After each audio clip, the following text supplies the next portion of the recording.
എന്ത് മനോഹരല്ലേ. ഏറെ ചാബല്യങ്ങൾ നിറഞ്ഞ യുവാക്കൾ എന്ന് പറയുമ്പോൾ നമുക്കൊക്കെ മനസ്സിൽ വരുന്ന ഒരു രൂപമുണ്ടല്ലോ.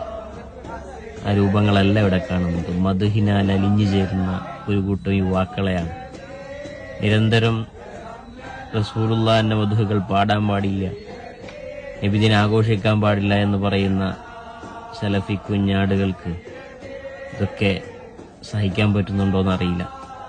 ഏതായാലും നിങ്ങൾക്ക് എല്ലാവിധ സന്തോഷങ്ങളും അള്ളാഹു നിങ്ങൾക്ക് വലിയ സന്തോഷങ്ങൾ ജീവിതത്തിലും ആഖിറത്തിലും അള്ളാഹു നൽകട്ടെ.